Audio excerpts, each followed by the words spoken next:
L'Ukraine n'est pas la première excursion russe sur le sol européen. Sauf que la particularité du cas présent, c'est qu'aucun coup de feu n'a retenti. Il s'agit, vous l'aurez compris, de la Biélorussie, la dernière dictature d'Europe.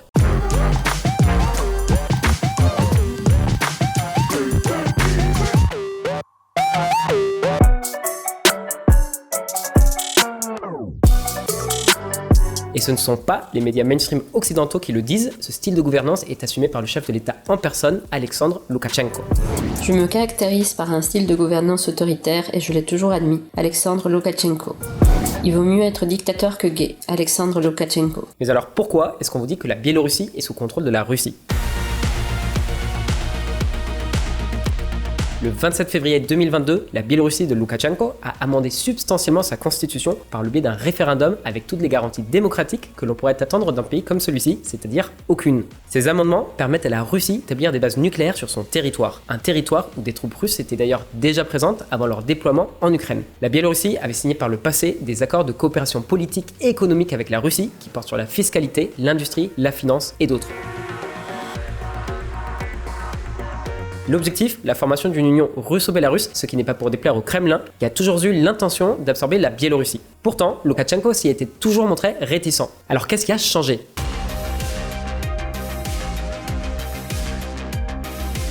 C'est simple, le régime de Loukachenko s'est maintenu au pouvoir uniquement grâce à la Russie. La guerre en Ukraine et les difficultés rencontrées par l'armée russe sur le terrain n'ont fait qu'accélérer ce rapprochement. Alors que vaut le soutien de Poutine à Loukachenko ? Le régime de Minsk est-il réellement à l'abri ?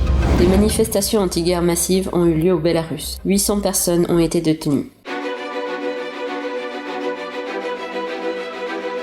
Et on ne parle pas uniquement de manifestations, mais plutôt d'une véritable révolte citoyenne pour endiguer les efforts de guerre de Minsk et de Moscou.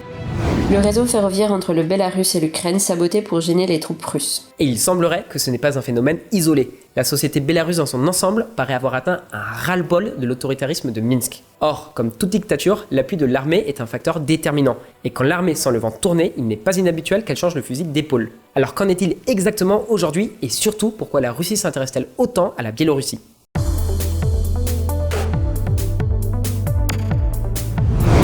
La Silicon Valley soviétique.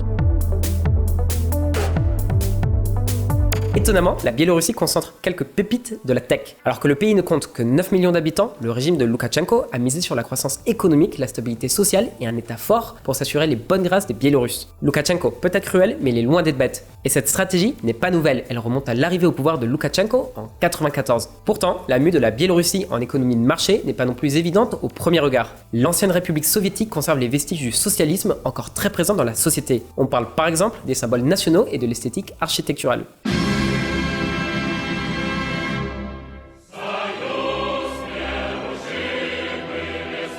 D'ailleurs, c'est le parti communiste dont est issu Loukachenko qui dirige le pays. Et contrairement à la Russie ou à l'Ukraine, la Biélorussie n'a même pas envisagé de privatiser son économie. Aujourd'hui, les entreprises publiques produisent plus de 50% du PIB national. L'État contrôle les secteurs du gaz en provenance de Russie et les principales exportations du pays, le potassium. C'est l'un des principaux composants des engrais utilisés dans l'agriculture. D'ailleurs, à la base, Loukachenko est un agriculteur. Comme quoi, l'URSS, c'était vraiment le chantre de la méritocratie. Bon, et la Russie dans tout ça ? Facile, c'est le principal partenaire commercial du pays. Donc il serait naturel de penser que la Biélorussie dépend complètement du bon vouloir du Kremlin et se plie à ses moindres souhaits. Eh bien, désolé de vous décevoir, mais c'est pas tout à fait ça. Peu importe qui vit en terre bélarusienne, je me battrai, même si c'est Poutine, Alexandre Loukachenko. Ils sont alliés par proximité idéologique, mais avant tout par la force des choses. Mais il n'y a pas de lien de subordination évident entre Minsk et Moscou. En attendant, Minsk reçoit toutes sortes d'aides financières de l'Union européenne. En fait, le modèle économique biélorusse est un hybride entre une ex-république soviétique et une forme de socialisme chinois. Et ouais, Loukachenko a mis en place des zones économiques spéciales, des ZES.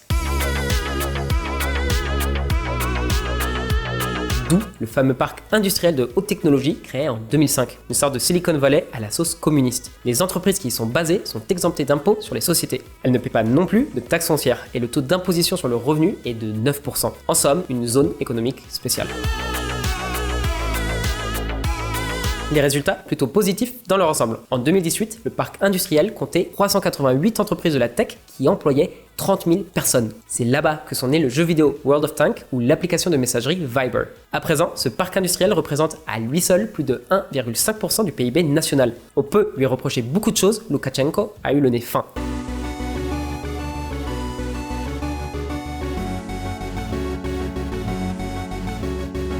La Biélorussie est presque 2 fois plus riche que l'Ukraine. Une comparaison douloureuse qui nous renvoie à nos contradictions. Malgré les faits avérés de corruption, l'Ukraine a adopté un régime démocratique. Or, la population biélorusse semble avoir davantage bénéficié de l'autoritarisme de Loukachenko. Du point de vue financier, le régime de Loukachenko semble avoir tenu ses promesses.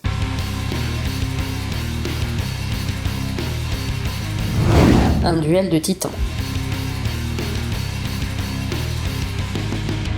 C'est en 90 que la Biélorussie est devenue indépendante, mais il fallut attendre 94 pour que le pays se dote d'une constitution, l'année de l'arrivée au pouvoir de Loukachenko. En 97, Boris Eltsine, le président russe d'alors, a signé avec Loukachenko un accord pour former une confédération russo-biélorusse, une union supranationale. Le problème, c'est que les deux pays souhaitent exercer leur souveraineté. Logique, quel dictateur s'adresse au pouvoir absolu si facilement pour le bien-être de sa nation. Du coup, le processus de fusion était au point mort en attendant des jours meilleurs.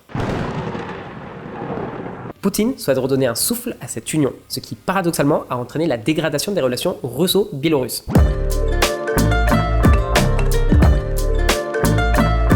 Et ouais, dans l'entretemps, le pouvoir de Loukachenko s'est consolidé. Pour faire court, Poutine a menacé de couper l'approvisionnement en gaz de la Biélorussie. En retour, Loukachenko a défié la Russie en suggérant qu'il la délesterait de son gaz.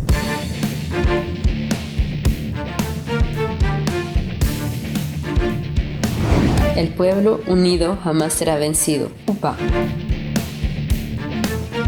Les élections de 2020 ont été déterminantes en Biélorussie en ce qu'on a senti le vent tourner. Alors évidemment, elles ne sont pas du tout transparentes. Minsk ne fait même plus d'efforts pour le dissimuler. Loukachenko les remporta avec 80% des voix. Sauf que cette fois-ci, l'opposition s'était organisée. La capitale fut inondée de manifestants réclamant des élections libres. Se sentant menacé, le pouvoir fit emprisonner pas moins de 6000 militants. Sviatlana Tsikhanouskaya, la chef de l'opposition, dut s'exiler en Lituanie. Et ce que l'on prit pour un nouvel Euromaidan dégonfla comme un ballon crevé.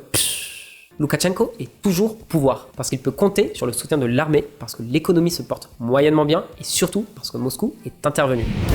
Manifestation en Biélorussie. Poutine est prêt à envoyer un soutien militaire à Loukachenko. Aujourd'hui, les affaires tournent comme si de rien n'était. L'Union européenne a déclaré qu'elle était très préoccupée par la situation politique en Biélorussie. Dans l'intervalle, World of Tanks est devenu l'un des jeux vidéo les plus populaires en Russie. Mais 2022 apporta son lot de surprises.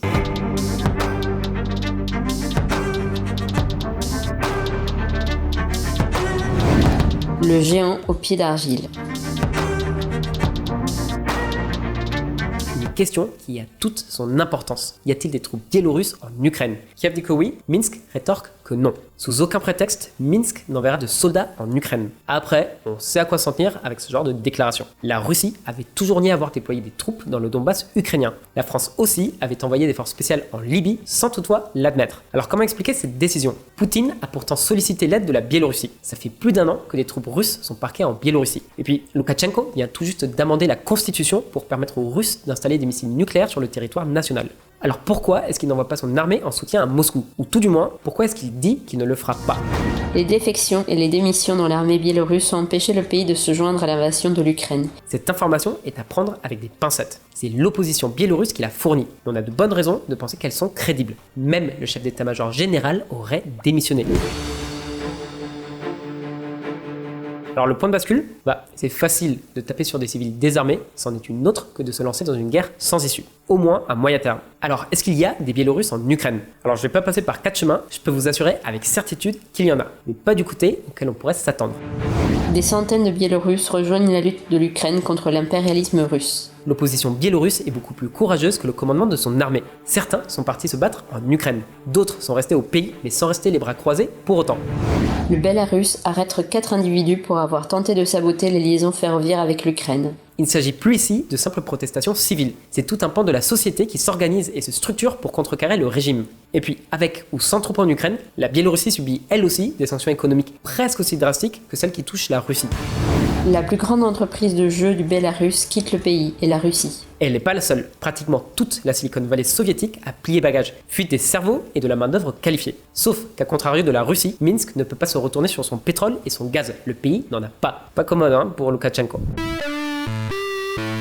Contrairement au rouble russe, le rouble biélorusse ne s'est pas remis de la dévaluation post-invasion. La devise a souffert des sanctions, mais les autorités de Minsk n'ont pas été en mesure de manœuvrer comme l'a fait la Russie. Et les ennuis de Loukachenko sont loin de s'arrêter. La figure de l'opposition à Poutine, Alexei Navalny, est en prison. Pour Loukachenko, ça se complique. Svetlana Tsikhanouskaya, figure de l'opposition, est exilée à l'étranger et rencontre des membres éminents de la communauté internationale. Et contrairement à Poutine, Loukachenko n'a aucune raison de penser qu'il pourra compter sur le soutien indéfectible et inconditionnel de l'armée. Il se doit donc d'être prudent. Loukachenko arrivera-t-il à contenir la révolte qui se forme au sein de la société biélorusse? Poutine volera-t-il à nouveau à son discours? Dis-nous ce que t'en penses, on a hâte de te lire. Allez, ciao!